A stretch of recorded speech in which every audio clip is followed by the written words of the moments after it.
পারেও বটে লোকটা ঘুমোতে, হ্যাঁ? বাপরে বাপ, যেমন নাক ডাকা তেমনই আলসেমি, হ্যাঁ? সুজি মামা কখন উঠে এখন হাই তুলছে, আর এই লোকটা ঘুমোচ্ছে তো ঘুমোচ্ছে, হ্যাঁ? আহ বিরক্ত করো না, দেখছো না বিশ্রাম করছি। মাথা ঠিক রাখার জন্য ঘুম খুবই দরকারি, বুঝলে? কি গো গোপালের গিন্নি, আর জল আনতে যাবে না? এরপর গেলে তো মাথার চাঁদি ফেটে যাবে। চলো চলো, কত দূরে যেতে হবে মনে আছে তো? বল, শুনছ তো? মাথার চাঁদি ফাটিয়ে সেই কত দূর যেতে হবে, হ্যাঁ? আচ্ছা বলি, তোমার শরীরে কি কোনো দয়া মায়া নেই, হ্যাঁ? বউ সেই কোন দূর থেকে জল মাথায় করে নিয়ে আসবে, আর তুমি নাকে তেল দিয়ে ঘুমোবে, হ্যাঁ? তোমার নিশ্চয়ই কুম্ভকর্ণের বংশের জন্ম, তাই না? হ্যাঁ, ওই কুম্ভকর্ণ আমার মামাতো শালার পিসতুতো ভাই। এই শোনো, তোমার সঙ্গে কথা বলার কোনো ইচ্ছেই আমার নেই। তোমার বাক্যবান মহারাজকে গিয়ে শুনিও। আমি এখন চললাম। কথা বলতে বলতে যে নাক ডাকে, সে একটা অমানুষ, সে ব্যাপারে আমার কোনো সন্দেহ নেই।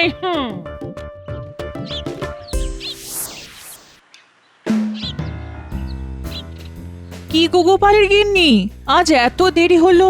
আর বলো না গো, ঘরে কুম্ভকর্ণকে রেখে কি আর বার হওয়া যায়, হ্যাঁ? সে কি নাক ডাকারে বাবা, সিংহ শুনলে ভয় পেয়ে যাবে। হ্যাঁ, সকালের দিকে তো কাক পক্ষী ভুল করেও আমাদের বাড়ির আশপাশ এড়িয়ে যায়। হ্যাঁ, কি ঘুম কি ঘুম।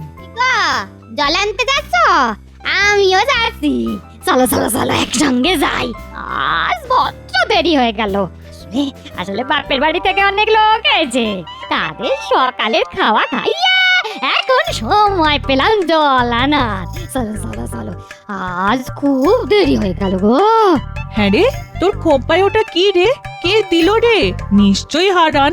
তোকে লাগছেও খুব সুন্দর দেখতে, অত সুন্দর চুলে মানাবে না।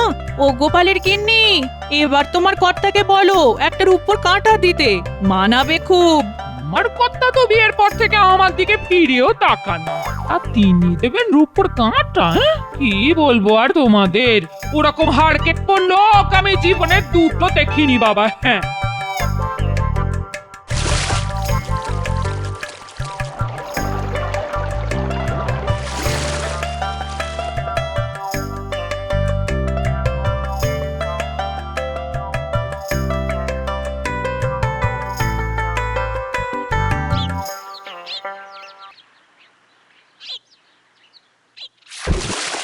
আরে আরে আরে, আহা, কলসিটা এমন ভাবে রাখলে যে ভেঙে যেতে পারে। খুব খুব অন্যায় হয়ে গেছে গো, আমাকে তুমি ক্ষমা করে দাও গো, আর হবে না। হ্যাঁ, বাবা, আজি কি কথা শুনি মন্থরার মুখে।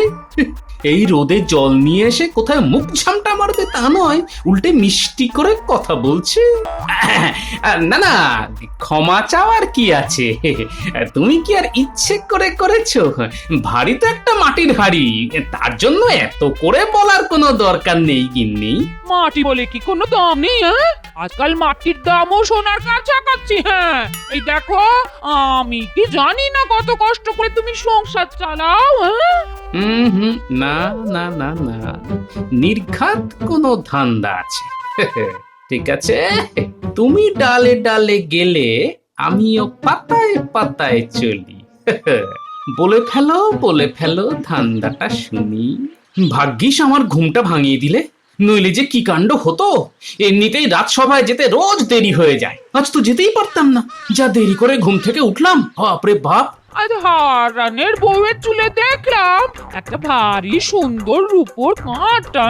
এই আমাকে একটা কিনে দেবে গো? হ্যাঁ, কাঁটা? রূপোর কাঁটা?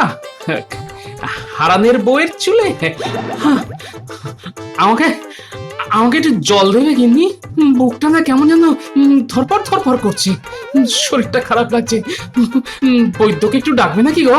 যতদিন না আমার চুলের উপর কাঁটা ওঠে, ততদিন আমি এই বাড়ির জলস্পর্শ করব না, এই আমি বলে রাখলাম। হ্যাঁ,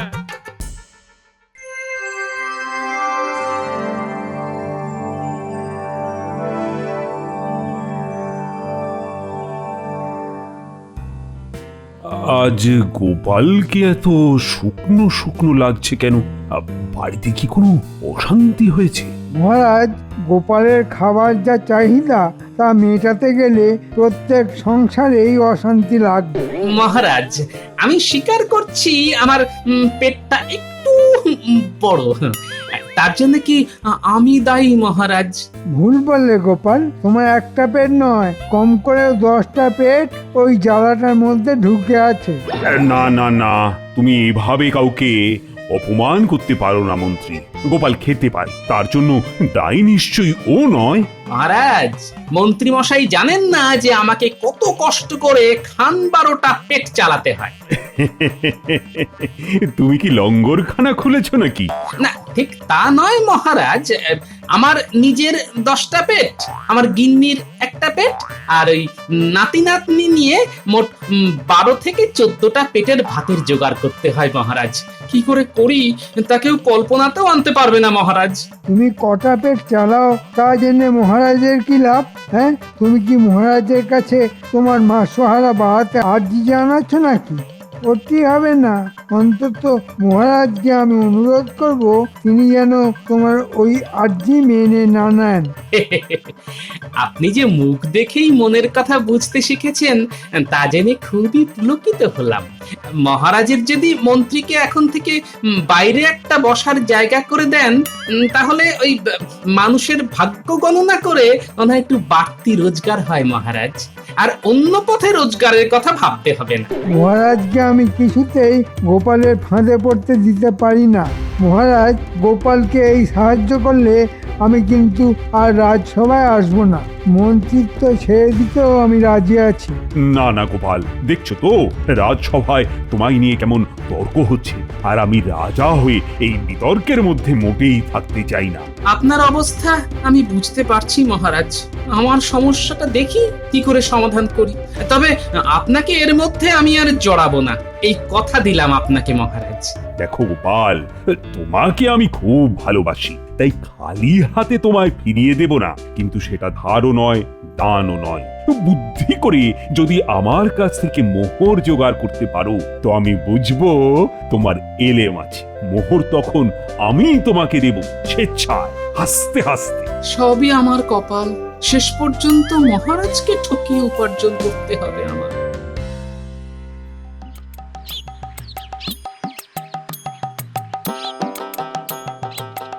দাদু দাদু দাদু, চলো না, আজ আমার পুতুলের বিয়ে। চলো চলো চলো, দেখে আসবে চলো। কি বললি? তোদের পুতুলের বিয়ে? তা বর এসে গেছে? না, এখনো আসেনি, একটু পরেই আসবে। চলো না চলো না, দেখে আসবে। হ্যাঁ হ্যাঁ, চল চল চল চল চল। তা কোণে কে সাজালো? দিদা কি সুন্দর সাজিয়েছে, তা চোখে না দেখলে বিশ্বাসই করতে পারবে না। মনে হয় তোর দিদার কোণে সাজার শখ হয়েছে। কোণে কোণে সাজার শখ, পুতুলের বিয়ে। আচ্ছা আচ্ছা, হ্যাঁ হ্যাঁ হ্যাঁ, মাথাটা অল্প অল্প খুলছে মনে হচ্ছে। আরে তাই তো, এটা করলেই তো হয়।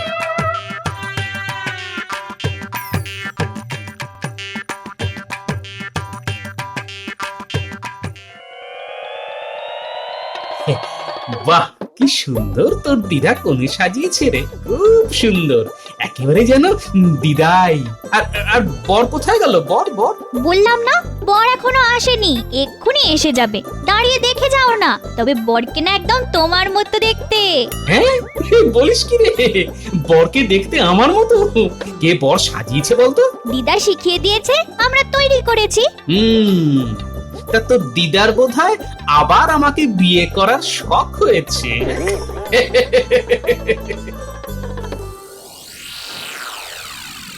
বুঝলে বউ, আজ গোপাল মহারাজের কাছে মোহর ধার চাইতে এসেছিল। আমি মহারাজকে বলে তা বাতিল করিয়ে দিয়েছি। বেশ করেছো, একটা হাড় কেঁপো লোক, তার আর এত খরচ কিসের? বউকে তো একটা ভালো শাড়িও কিনে দেয় না। গয়নাগাটির কথা তো বাদই দিলাম, তাহলে এত মোহর ওর লাগে কি করে? কে জানে, এতগুলো প্রশ্ন নিয়ে নিয়ে এখন আর খেলা সামলাতে পারছে না, এই আর কি। আমার তো মনে হয় নিশ্চয়ই আর একটা সংসার আছে, না হলে এত মোহর ওর কোন কাজে লাগে? তা ঠিক কথাই বলেছ, দেখতে হবে ওর আলাদা কোনো সংসার আছে কিনা।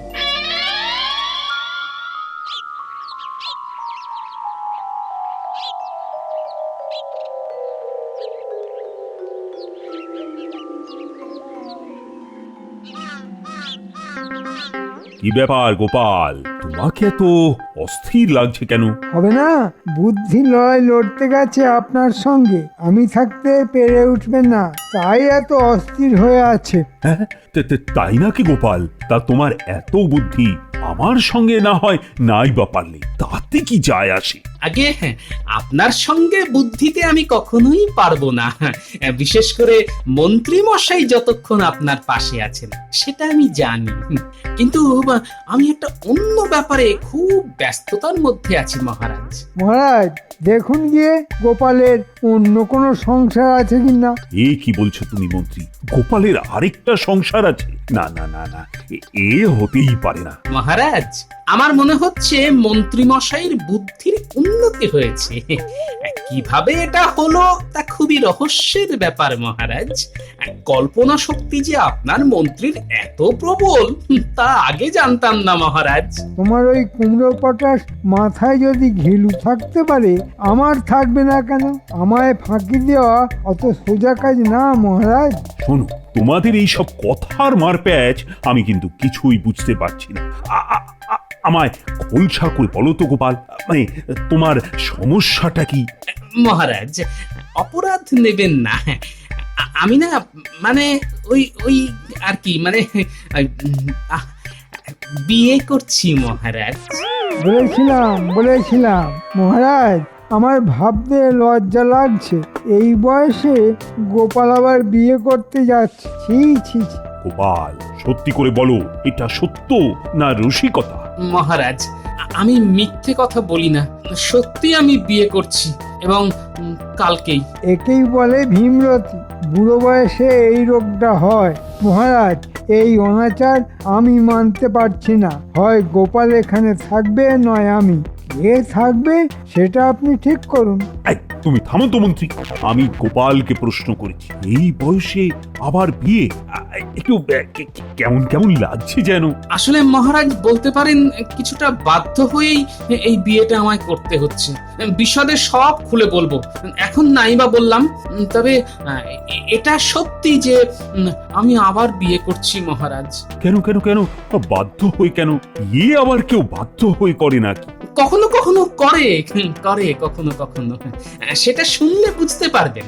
এসব বাজে যুক্তি মহারাজ, ওর বিয়ে করার ইচ্ছে হয়েছে তাই করছে, কিন্তু মহারাজ এই বিয়েতে আমার মত নেই, সে কথাটা বলে রাখলাম। কে তোমার মত চাইছে যে আগ বাড়িয়ে তুমি দিতে যাচ্ছ? না মহারাজ, আপনার একজন গণ্যমান্য মন্ত্রী হিসেবে আমারও কিছু দায়িত্ব আছে, তা আমি অস্বীকার করতে পারছি না। আমি যতক্ষণ রাজ সিংহাসনে আছি তখন দায়িত্বটা তোমায় নিতে হবে না মন্ত্রী, আমি নেব। তা বলো গোপাল, বলো, তোমার বউকে কবে আশীর্বাদ করতে যাব? মহারাজ, বিয়ে কালকে, বউ আসবে পরশুদিন। খাওয়া দাওয়াটা আমার বাড়িতেই না হয় করবেন। সেদিন রাজসভার সবাইকে আমন্ত্রণ আমার গরিব কুটিরে।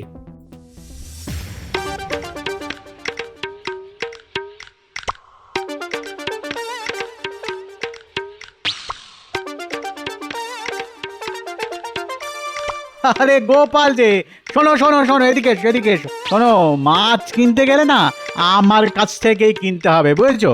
এখন লগনসার সময় তো মাছের যা দাম তুমি কুলোতে পারবে না, আরে আমার কাছ থেকে নিলে সস্তায় টাটকা মাছ পাবে। হ্যাঁ, বুঝছো কিনা? তো কত কত মাছ লাগবে তোমার? কত? অনেক অনেক, তোমার কাছে যত মাছ আছে তা তো নেবই, দরকার পড়লে অন্য দোকান থেকেও নেব। আমার চাইতে ভালো মাছ এখানে কেউ দিতে পারবে না, বুঝছো কিনা? আর সস্তাতে তো নয়। দাও দাও দাও, যত পারো মাছ দাও। ভালো দেখে দেবে কিন্তু, নইলে বুঝতেই পারছো কি হবে। তার পাচ্ছি না, মহারাজকে বলে দেবে এই তো। তা গোপাল, এত যে মাছ দিচ্ছ, দাম দিতে পারবে তো? আমি আমি দাম দেবো কেন? দাম তো দেবে মহারাজ। মহারাজের কথাতেই তো মাছ নিতে আসা। ও তাই বলো। আচ্ছা তাহলে নাও নাও নাও, কত মাছ নেবে নাও। দাঁড়াও দাঁড়াও দাঁড়াও দাঁড়াও দাঁড়াও, আমি আমি আমি আমি আমি বেছে বেছে ভালো মাছ দিচ্ছি। মহারাজ বলে কথা, বুঝেছো কি না? ভালো না দিলে তো শুলে চড়তে হবে। হ্যাঁ, সেটা মাথায় রেখো কিন্তু। কি হলো? বলি আমার রূপোর কাঁটা কোথায়? আরে হবে হবে, আমি যখন কোনো কথা দিই তার কখনো খেলাপ করি না গিন্নি। রূপোর কাঁটা তুমি পাবেই, কিন্তু একটা শর্তে, তোমাকে মৌনব্রত পালন করতে হবে। মৌনব্রত পালন করব আমি? কেন? কি দায় পড়েছে আমার? না করলে কিন্তু রূপোর কাঁটা পাবে না। আমি সেই দোকানে গেছিলাম যেখান থেকে হারানের বউ রূপোর কাঁটা কিনেছে। ও বাবা, সেই দোকানদার যেমন তেমন নয়, সবাইকে কাঁটা বিক্রি করেই না। আগে তাকে দেখবে রূপোর কাঁটা কিনে তার মধ্যে কোনো অহংকার প্রকাশ পাচ্ছে কিনা। যদি একবারও সেটা দেখতে পায় তবে কাঁটা বিক্রি করবে না। হ্যাঁ, এমন তার নিয়ম। সে আসছে, তুমি ভালো শাড়ি পরে তার সামনে একদম চুপ করে থাকবে, বুঝেছো? না, কিছুতেই বুঝতে পারলাম না। রূপোর কাঁটার জন্য আমি সব মেনে চলবো, হ্যাঁ, তবে তাতে যদি না পাই তবে তোমার একদিন কি আমার একদিন। হ্যাঁ হ্যাঁ, সেটা মনে রেখে যা বললাম তা অক্ষরে অক্ষরে মেনে চলবে, কেমন?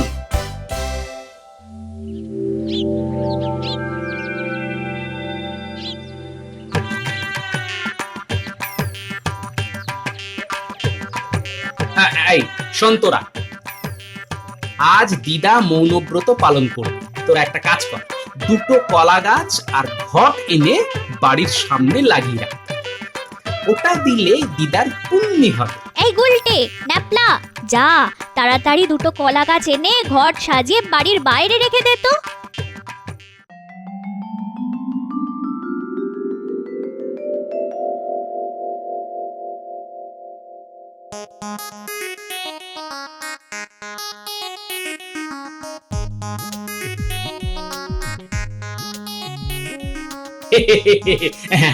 আসুন আসুন মহারাজ, আমার কি সৌভাগ্য, আজ আমার বাড়িতে আপনার পদধূলি পড়লো।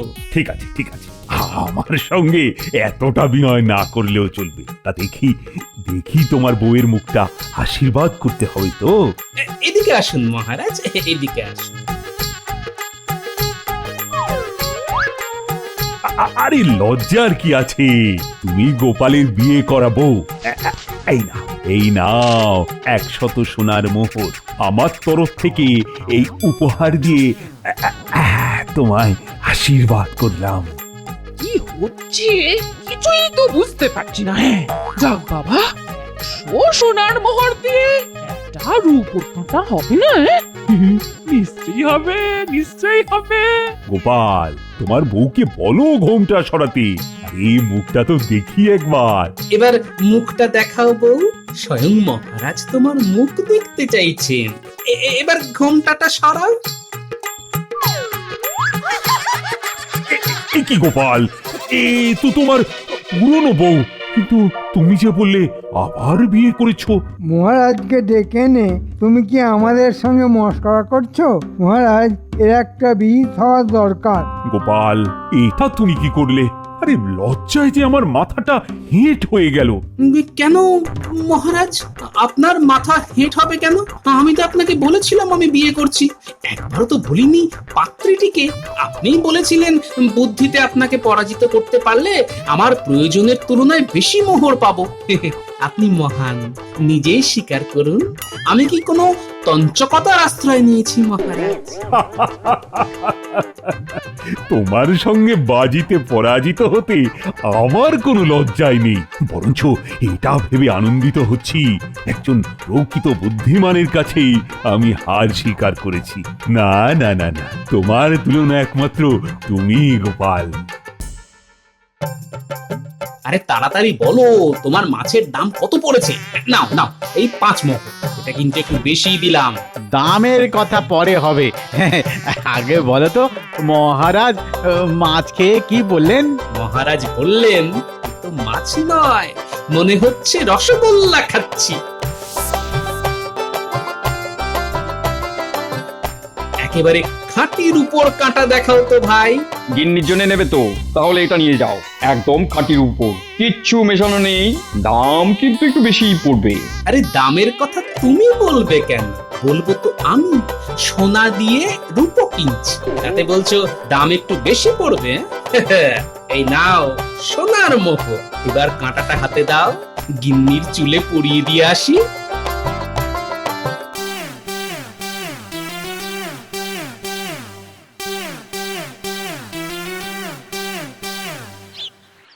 গিন্নি, অগিন্নি, অগিন্নি বলি গেলে কোথায়? এই দেখো দেখো কি এনেছি দেখো। দাদু এসে পড়েছে, তুমি দাদুর দিক থেকে মুখ ঘুরিয়ে বসো, আমরা দরজার আড়ালে লুকিয়ে আছি। তোমার জন্য দেখো রূপোর কাঁটা নিয়ে এসেছি, তুলে দেবে না? ও, তোমার ইচ্ছে হয়েছে আমি পরিয়ে দিই, তা দেবো না কেন? এই দিলাম খোঁপায় খাঁটি রূপোর কাঁটা পরিয়ে। দাদু আমরাও আছি, এই দেখো না আমরা দুটো মালা নিয়ে এসেছি। এবার দিদা তুমি দাদুর দিকে তাকাও আর দাদু তোমার দিকে। এই নাও মালা, দুজন দুজনকে পরিয়ে দাও। শুভ দৃষ্টি থেকে মালা বদল সব করতে হবে। রূপোর কাঁটা দিয়ে দাদু দিদার বিয়ে। দাদু বলল বুড়ি আমার মুখ পুরি, দিদা বলল বর তুমি কি আমার পর?